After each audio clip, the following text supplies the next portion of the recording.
भाजपा ने गृह मंत्रालय, रक्षा मंत्रालय समेत टॉप 10 मंत्रालय अपने पास रखे। सहयोगियों में टीडीपी को एविएशन, जेडीयू को डेयरी, जेडीएस को हैवी इंडस्ट्रीज देकर संतुलन बनाया। चंद्रबाबू नायडू एनडीए विधायक दल के नेता चुने गए। आंध्र प्रदेश गवर्नर से मिलकर सरकार बनाने का दावा पेश किया। आज सुबह 11:27 पर लेंगे शपथ। सुप्रीम कोर्ट का नीट काउंसलिंग पर रोक लगाने से इनकार। कहा गड़बड़ियों से परीक्षा की विश्वसनीयता को चोट पहुंची, हमें जवाब चाहिए। एनटीए को भेजा नोटिस। बलौदा बाजार हिंसा, पेट्रोल बम लेकर आए थे उपद्रवी। कलेक्टर एसपी ऑफिस के सामने लगाया सफेद ध्वज। उपद्रवियों ने 75 बाइक, 20 कार, 2 दमकल वाहन फूके। आगजनी में कई दस्तावेज जलकर खाक। मध्य प्रदेश के पीथमपुर की पाइप फैक्ट्री में लगी आग। 15 से ज्यादा दमकलें बुझाने में जुटी। पानी की सप्लाई में दिक्कत की वजह से नहीं बुझ सकी आग। कर्नाटक के बाद अब कोलकाता में हिजाब पर विवाद। प्राइवेट लॉ कॉलेज में हिजाब पहनने से रोके जाने पर महिला टीचर ने दिया इस्तीफा। मचा बवाल। जिरीबाम में भड़की हिंसा के कारण 2000 लोग विस्थापित। हाई अलर्ट पर असम का कछार जिला। उद्धव ठाकरे को साधने की कोशिश। बीजेपी बोली उन्होंने चुनाव में मेहनत की, पर फायदा कांग्रेस शरद पवार की एनसीपी को हुआ। बसपा को बड़ा झटका, 10 साल में आधा रह गया जनाधार। 17 सुरक्षित सीटों पर भी 21 लाख से ज्यादा वोट हो गए कम। मंत्रिमंडल बंटवारे के बाद सियासत तेज। तेजस्वी बोले बिहार को झुंझुना थमाया, अब विशेष पैकेज का इंतजार। नायडू और नीतीश असंतुष्ट आत्माएं। प्रधानमंत्री मोदी की भटकती आत्मा वाले बयान पर संजय राउत का तंज।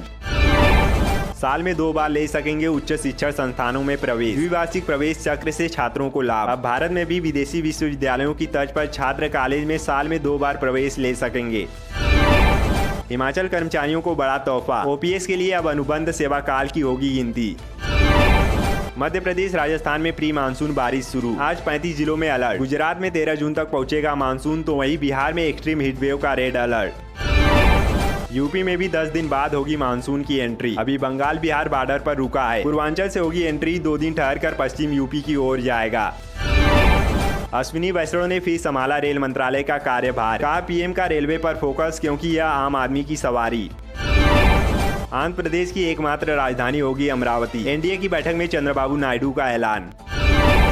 3 करोड़ का आवाज देने का ढिंडोरा पीटने वाले मोदी ने पिछला वादा नहीं किया पूरा। मल्लिकार्जुन खड़गे ने मोदी पर कसा तंज। कांग्रेस के हाथ को मिला एक और सांसद का साथ। लद्दाख के निर्दलीय सांसद ने मल्लिकार्जुन खड़गे से की मुलाकात। 24 जून से शुरू होगा संसद का विशेष सत्र। 26 को हो सकता है लोकसभा स्पीकर का चुनाव। योगी कैबिनेट के ताबड़तोड़ फैसले। यूपी में नई तबादला नीति को मंजूरी, 41 प्रस्तावों पर लगी मुहर। इलेक्ट्रॉनिक्स और आईटी सेक्टर में मिलेंगी लाखों जॉब। कार्यभार संभालते ही मंत्री जितिन प्रसाद ने कही यह बात, क्योंकि वो हिंदू थे। जम्मू कश्मीर में श्रद्धालुओं से भरी बस पर हुए आतंकी हमले की कुमार विश्वास और कंगना रनौत ने की कड़ी निंदा। अमित मालवीय पर आरोपों को लेकर शांतनु सिन्हा ने मारी पलटी। कहा कांग्रेस फैला रही झूठ। कंगना को थप्पड़ मारने वाली कुलविंदर कौर के लिए सोने का तोहफा भिजवा रही यह पार्टी। इसके साथ ही खूब तारीफ भी की। दरअसल यह पार्टी थान थाई पेरिया द्रविदार कगड़म टीपीडीके पार्टी है। पाकिस्तानी रक्षा मंत्री ने उगरा जहर, पीएम मोदी को कहा मुस्लिमों का हत्यारा। ऑक्सफोर्ड यूनिवर्सिटी भारत को लौटाएगी 500 साल पुरानी मूर्ति। 16वीं सदी में तमिलनाडु के मंदिर से चोरी हुई थी। इसको देखने के 1800 रुपए देने पड़ते हैं। हमास का आदेश, इजरायली सेना आए तो बंधकों को मार डालो। यूएनएससी में अमेरिका का सीज फायर प्रस्ताव पास। गाजा में 240 दिन में 37,000 मौतें। आईफोन से एक टैब में ट्रांसफर होगा अमाउंट। कॉल रिकॉर्डिंग और कस्टमाइज होम स्क्रीन जैसे मिलेंगे फीचर। सैटेलाइट से एसएमएस भेज सकेंगे। जल्द उपलब्ध होगी 2-in-1 वैक्सीन। कोविड-19 और इन्फ्लुएंजा दोनों संक्रमण से मिलेगी सुरक्षा। नूर मालाविका की मौत पर परिजनों ने तोड़ी चुप्पी। बताया डिप्रेशन का शिकार थी अभिनेत्री।